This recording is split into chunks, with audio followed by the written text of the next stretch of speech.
श्री रामकृष्ण देव के उपदेश वचनामृत पृष्ठ क्रमांक 1270 परिच्छेद 4 वराहनगर मठ।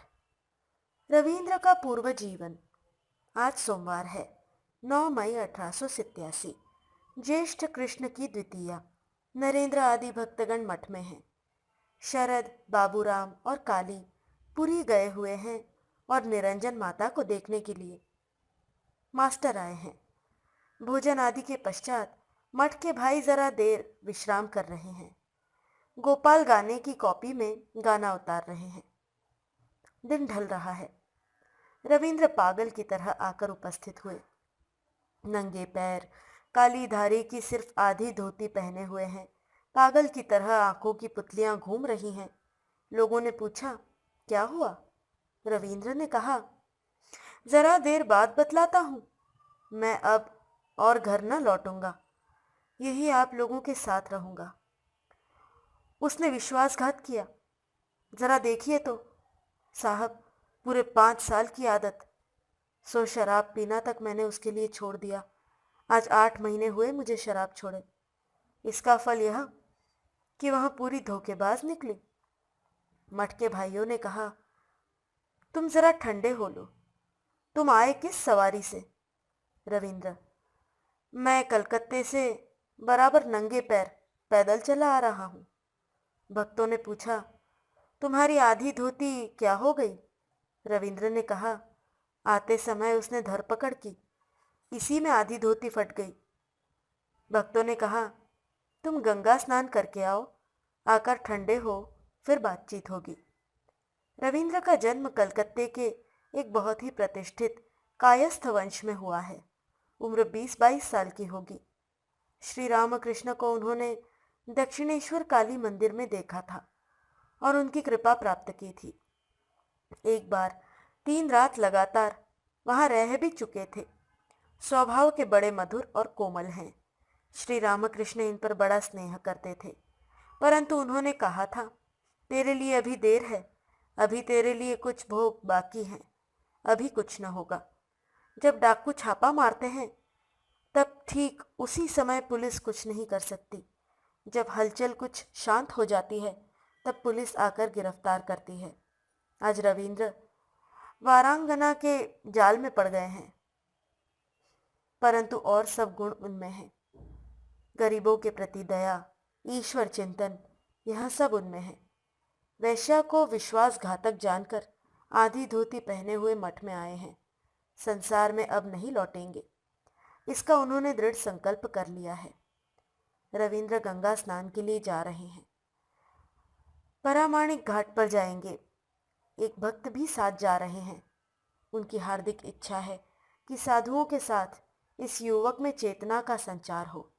गंगा स्नान के पश्चात रविंद्र को वे घाट ही के पास वाले एक श्मशान में ले गए। वहां उसे लाशें दिखलाने लगे। कहा, यहाँ कभी कभी रात को मठ के भाई आकर ध्यान करते हैं। यहाँ हम लोगों के लिए ध्यान करना अच्छा है। संसार की अनित्यता खूब समझ में आती है।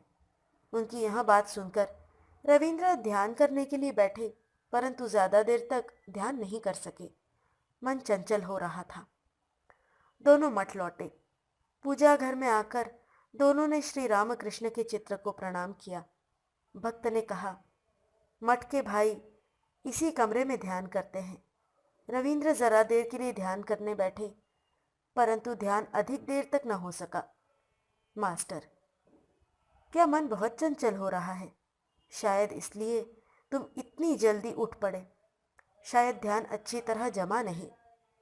रविंद्र, यह निश्चय है कि अब घर न लौटूंगा, परंतु मन चंचल जरूर है। मास्टर और रविंद्र मठ के एकांत स्थान पर खड़े हैं। मास्टर बुद्ध की बातें कह रहे हैं।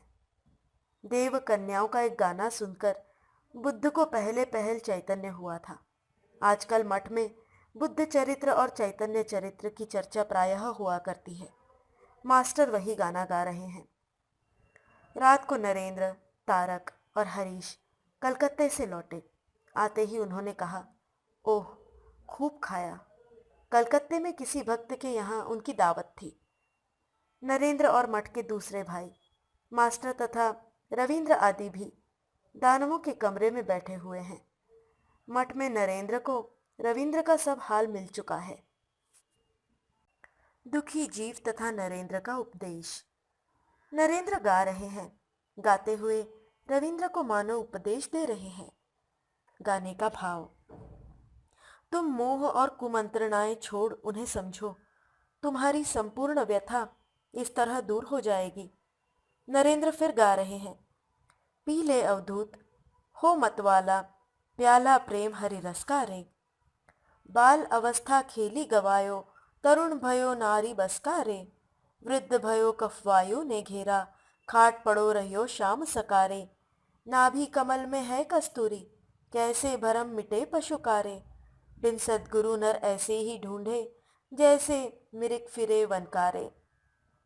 कुछ देर बाद सब गुरु भाई काली तपस्वी के कमरे में आकर बैठे। गिरीश का बुद्ध चरित्र और चैतन्य चरित्र, ये दो नई पुस्तकें आई हैं।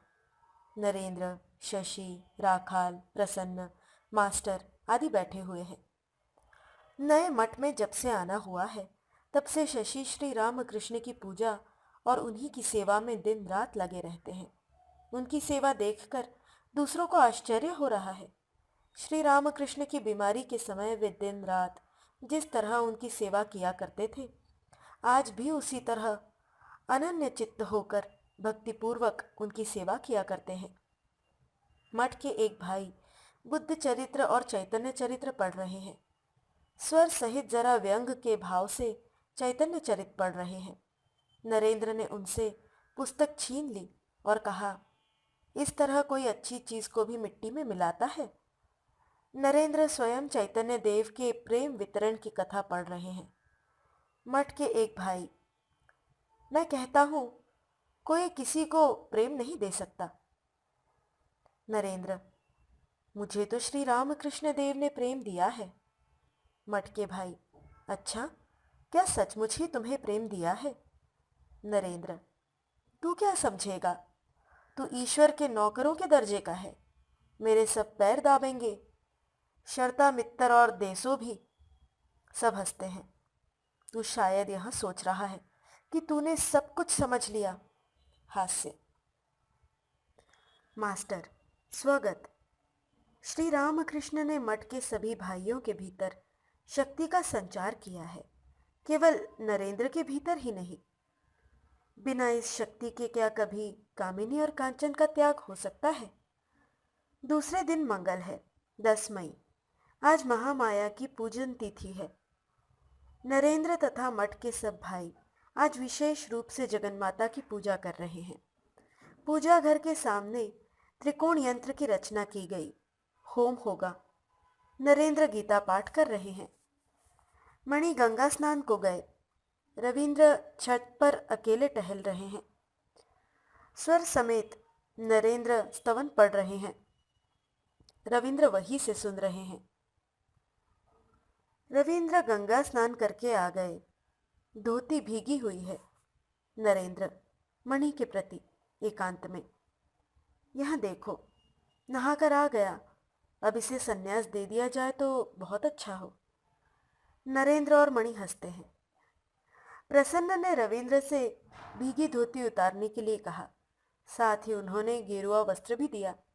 नरेंद्र मणि से, अब वहां त्यागियों का वस्त्र पहनेगा।